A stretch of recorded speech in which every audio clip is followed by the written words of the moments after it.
Queridos, vamos pegar nossas Bíblias e vamos abri-la na Epístola de Judas, capítulo único. Vamos ler a partir do versículo 17. Todos encontraram? Vamos ler então, né?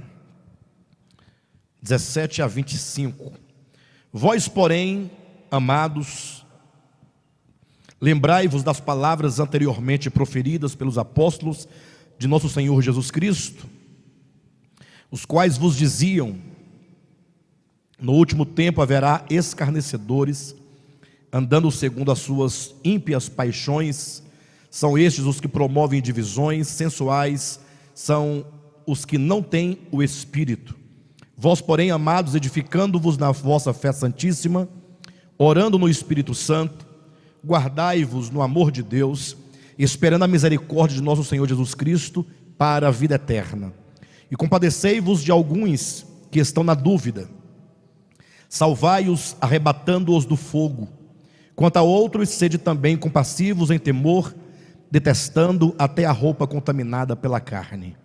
Ora, aquele que é poderoso para vos guardar de tropeços e para vos apresentar com exultação, imaculados diante de sua glória, ao único Deus, nosso Salvador, mediante Jesus Cristo, Senhor nosso, glória, majestade, império e soberania, antes de todas as eras, e agora e por todos os séculos.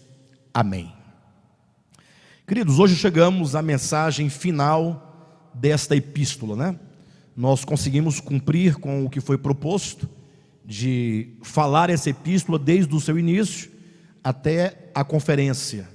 Como na semana que vem já será a nossa conferência, no dia 17, numa quinta-feira, é bom lembrar que na semana que vem nós não teremos o estudo de quarta.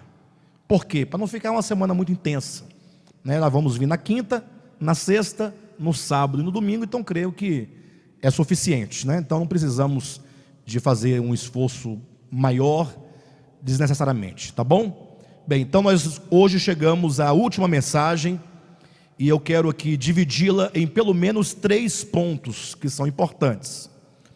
Veja na sua Bíblia, o versículo 17 diz: vós, porém, amados, lembrai-vos das palavras anteriormente proferidas pelos apóstolos de nosso Senhor Jesus Cristo.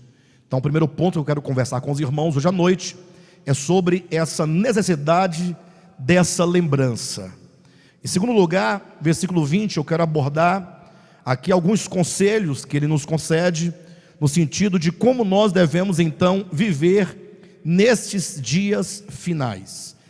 E em terceiro lugar, a recomendação que ele dá acerca daqueles que estão se perdendo e mesmo daqueles que estão no erro, né? São esses 3 pontos que Judas traz para concluir a sua carta, sem contar, evidentemente, com a doxologia, que é essa oração final que ele faz nos versículos 24 e 25.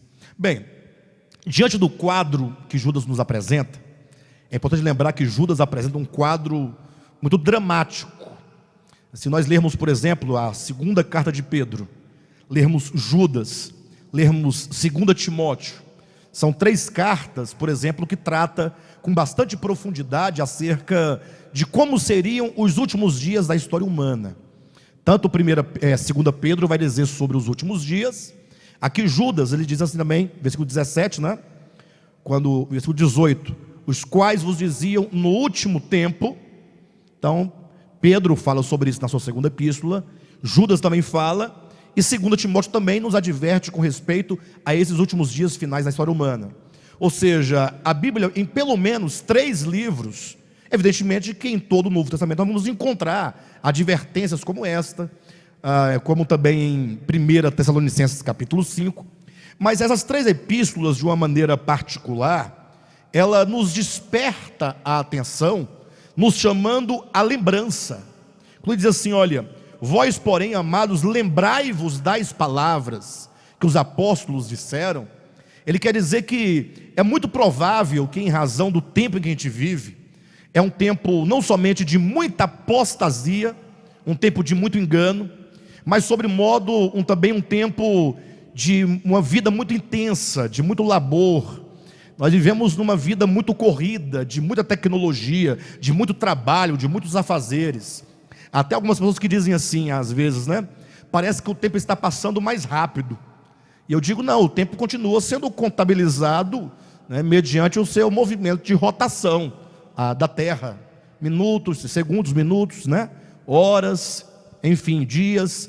A questão é que nós temos um acúmulo de atividades tão grande que nós não vemos o tempo passar.